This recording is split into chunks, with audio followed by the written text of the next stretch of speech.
Have you ever found yourself just barking orders at your smart speaker, instead of actually having a conversation? If that sounds familiar, you're going to want to listen up. Google's smart home is about to get its biggest upgrade in years, and it's all because of something called Gemini for Home. So let's break down what this new voice in your house actually means for you.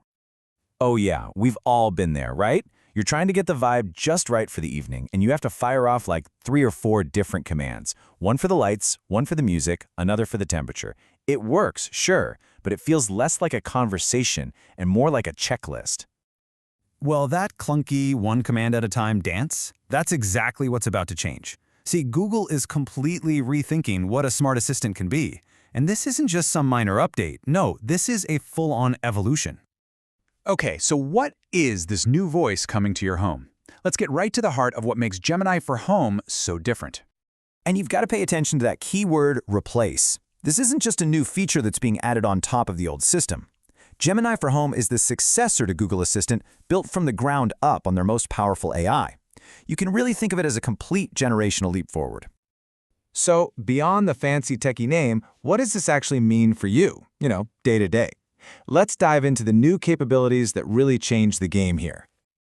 This slide really just lays it all out. The old assistant was totally reactive. It just sat there and waited for you to tell it what to do.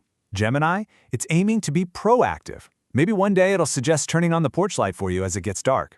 It's a huge shift from handling single, simple commands to understanding complex, layered requests. We're moving from basic Q&A to actual reasoning. And all of this is possible because of these new powers working behind the scenes. We're talking about the ability to infer what you really mean, to search across a bunch of different services to get you an answer, and, this is the big one, to handle multiple commands that you give it all at once. Just think about a command like this. A second ago, that was 2 separate interactions. You'd have to say, "Hey Google, dim the lights." And then you wait, "Hey Google, set the thermostat to 72. But now, You can say it all in one natural sentence. This is such a simple but brilliant example of the shift. It's moving towards a seamless, more intuitive experience because it understands context and complexity in a way the old assistant just couldn't. And the conversation doesn't just stop after one command either. There's a new feature called Gemini Live, where you can say something like, "Hey Google, let's chat." And then you can have a real back and forth without saying "Hey Google" over and over and over again. Okay, this is all cool on a technical level for sure, but why does this change actually matter? Let's pull back and look at the bigger picture here. What we're seeing is more than just a software update. It's a fundamental change in philosophy. Google doesn't just want its assistant to be a simple tool you boss around anymore. The real goal is for it to become a true helper, one that's seamlessly integrated into your day and maybe even anticipates what you need before you even ask. And of course, you can't talk about this without mentioning the competition. Amazon has already been pushing more advanced AI into its homes with its Alexa Plus service. So this move with Gemini isn't just about cool new tech. It's about Google making a serious play to catch up and compete in the smart assistant race. And hey, it's not just us saying it. The whole industry is taking notice. The Verge called it one of the most significant changes for Google Home in years, which really tells you this is a massive deal for the future of the smart home. But like with any big new technology, there are always some pretty big questions that we just don't have the answers to. At least not yet. So, first and foremost, what's this going to cost? Google has confirmed there will be both free and paid tiers for Gemini's fancier features, but they've been super quiet about the details. What will be free? What's going to be behind a paywall? We'll have to wait and see. And this might be the most important question of all. Can we trust it?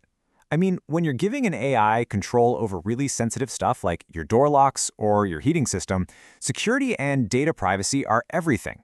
Getting that seamless integration is going to require a whole new level of trust from all of us. So, with all of that in mind, what should you actually be looking for as this all starts to roll out over the next year or so? All right, here's the timeline as we know it right now. Keep your eyes peeled for potential new Nest hardware announcements in the fall of 2025. Then, the early access for Gemini for Home is supposed to start in October. But, and this is important, expect a slow, staggered rollout. Google's going to be testing this very, very carefully. So, what's your homework here? As the details start coming out, you'll want to research the specific features they announce, really dig into the data protection policies, and of course compare those subscription prices once we finally have them. At the end of the day, you'll have to decide which assistant is the right fit for your home. Look, the assistants we talk to every day are evolving. They're moving from being simple tools to becoming complex partners in our homes. This change promises to make our technology feel more, well, human than ever before.